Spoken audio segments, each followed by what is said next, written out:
how to solve a system of equations when one of those equations is quadratic. This is a really great blend of two units that we've done. Our third unit way back in November when we were solving systems, and then our current unit, which would be quadratic. So in this example, we're going to talk today about ways that we can solve systems graphically and algebraically, right? Because who remembers from our previous units, how can we solve a system of equations? Elimination, substitution, or we could graph. The same thing applies here. Now, if I had a system of equations and one of those equations was quadratic, how many solutions could my system have? Just picture the graph of a quadratic and picture the graph of something linear. How many solutions? What would the solution represent? Like where on the graph?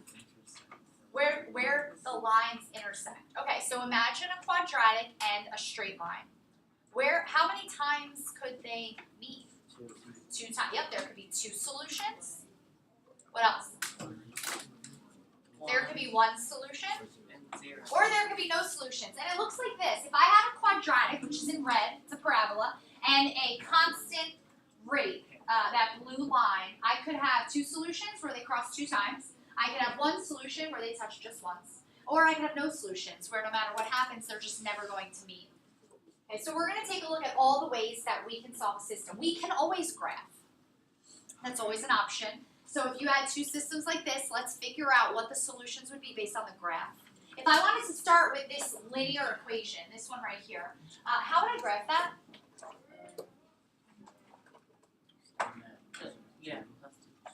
Okay, be specific. What is that plus 2?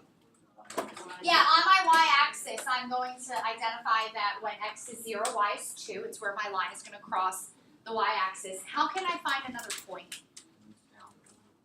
Say again. Yeah, I can follow the slope. I can go down 1 and over to the right 1. This slope here, this -1, right, that -1 in there, means that every time my x increases by 1, my y is going to decrease by 1. So this would be my line. And I'll draw that line like that. My quadratic. How can I graph my quadratic? Think back. So like right at the beginning of the unit when we started to graph quadratics, what did we do?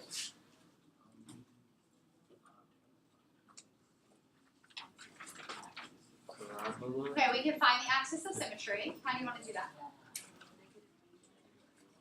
Good. Our axis of symmetry can be found using -b over 2a. What values would I use for this? Good. Okay, so what's my axis of symmetry? 1 over 2. So 1/2. That's my axis of symmetry. Okay, what else do I know? What is my y-intercept? Yeah, my y-intercept is -2. When x is 0, y is -2. Okay, so I need more. Do I know any other points? I could find the vertex. If you want to do a calculation with 1/2 right now, you could. Or you could choose another value. How else can I find points on my line? Yeah, which one? What do you want to use? 2. Okay, number 2. Okay, if x is 2, what's y?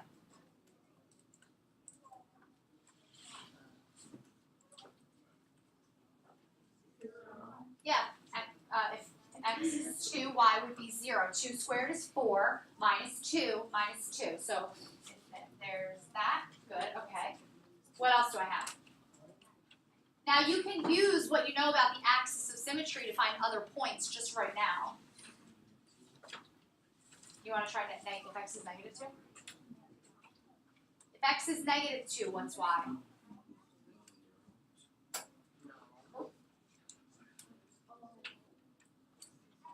The axis of symmetry is not the y-axis, so it's not just going to be opposite. 4. It's going to be 4. -2 squared is 4. Minus a -2 is actually adding 2, which is 6, and then -2 would be 4. So -2, 4. Now I know if you look here, this point, this y-intercept is half a unit away, so there has to be a point here. if this is 1.5 units away, there has to be another point here. If this point is 2.5 units away, there has to be another point here. So I can sketch that. So where are our solutions? -2, 4 is one of them. Good. And then where else?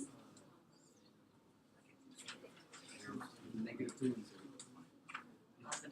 +2, 0, where x is 2 and y is 0. So that is a way that we can find our solutions by graphing, right? And that's the same thing as when we did it, as when we solved solutions graphically with linear equations. The difference is one of these is quadratic, but it's still done the same way. Okay, so there's other ways to solve. We can use this example here. What are the other two ways we could solve using algebra? Substitute or we can eliminate. Good. So here's another example. If we have, since opening day, attendance at pool A has increased steadily. It's constant rate, which is why it's not quadratic, it's linear. And then the attendance at pool B, it changed. Like at first it went up and then it went down. So we have this represented by a quadratic. And we're going to figure out when the attendance at these places is the same. Now we can eliminate. What variable do we want to eliminate? Why do you think we want to get rid? We want to get rid here. Take a look at the equation. What's the problem if I eliminate x? Like if I eliminate, if I do something to eliminate the x, what's the problem?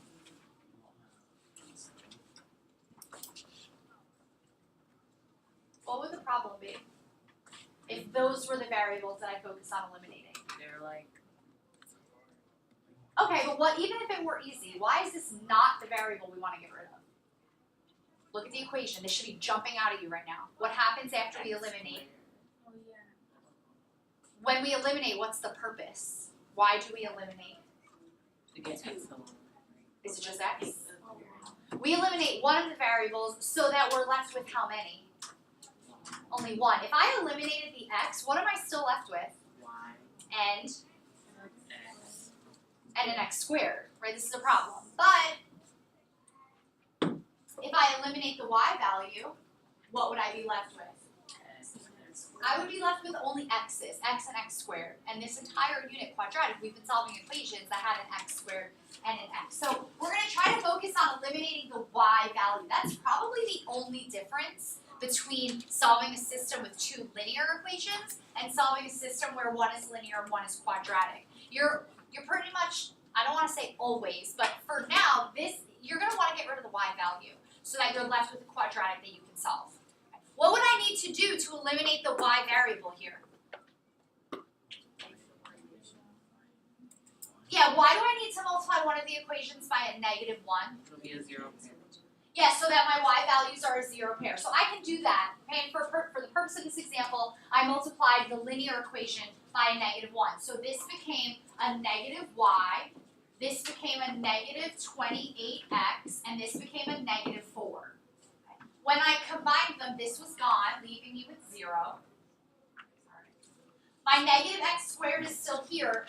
Notice that it doesn't combine, there's no like term with that x squared. 39x minus 28x gave us 11x. And then 64 and a -4 made 60. So this is our quadratic right here. This is what we're left with. That's the solution. Like if we were to How could I keep going? Think solve back. it, Yeah, now I can solve it. What does that look like? a quadratic. It's a quadratic equation. Do we know how to solve a quadratic equation? Yes. Absolutely, yes. Okay. So from here, how would we solve? What would we try? I would do the formula. Okay, if you had time, what could you check first? If you could factor in. Yeah, this one is factorable. Okay, but what do we have to be really, really, really careful of before we factor? Take a look at all the terms. Negative. Yeah, that's it. That x squared is a negative. So before I do anything, I'm just going to divide out a -1 so that my quadratic is x squared, is a positive x squared.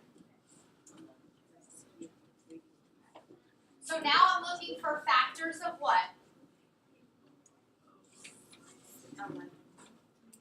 60. Factors of 60. That add up That add up to 11. Good. What are factors of 60? We'll talk about the negative in a second. 6 and 10, 30 and 2, 15 and 4. 15 and 4 can combine to give me a negative 11. How would that happen? Negative 15 and a positive 4. Okay. So I factored it, and I can continue on here. So I have x minus 15, x plus 4. And now how would I find the solutions? What's that last thing we would do to solve the quadratic? Yep, we're going to set both equal to 0. Notice a lot of this is stuff you've done before. We're just putting it together in a unique way.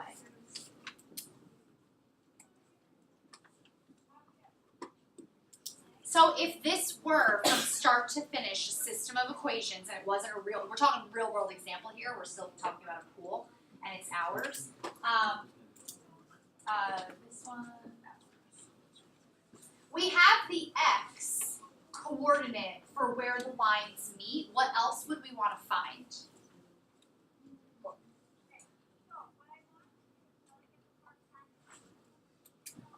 Since this is a system, what are the answers representing?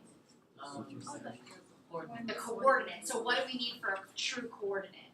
A y value. Yeah, we would also want the y value, right? So that at this point, for a real world problem like this, we wouldn't need to, because the question was time with a pool, right? And if we were talking about the time for like the attendance of the pool, which number would make more sense? Yeah, the 15. We'll go through in a few minutes an example of when we would continue forward and find the y value. But what would you have needed to do with that x value to find the y?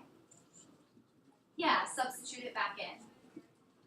So elimination is one way. I want you to try eliminating here. Just find the x values. We'll work on finding the y values in a little bit. Well, how can I eliminate to solve this system?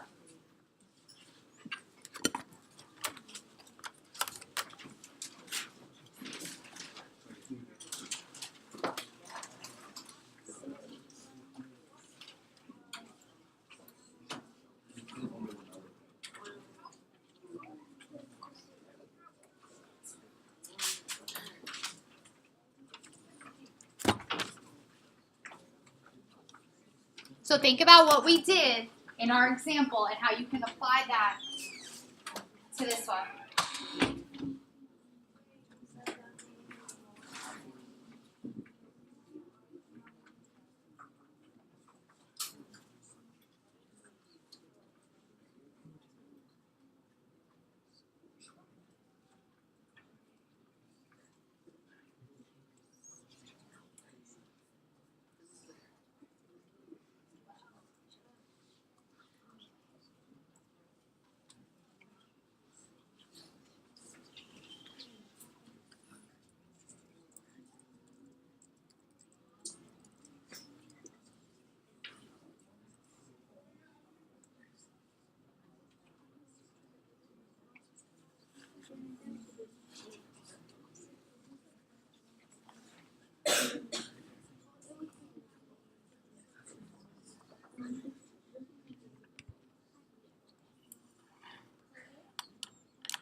What are you going to multiply by to eliminate one of the variables?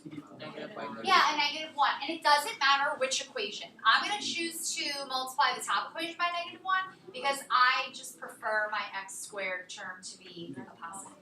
So if I do that and multiply this by -1, I can rewrite it. -1 equals x squared minus 39x minus 64. At this point, what a lot of people get a little confused with is when you're eliminating, you're not just going straight down, because this is a 0, yes, but there's no term. Like these two terms here, this 36x and the x squared, they don't eliminate. Nothing eliminates with my, oh. Explain it.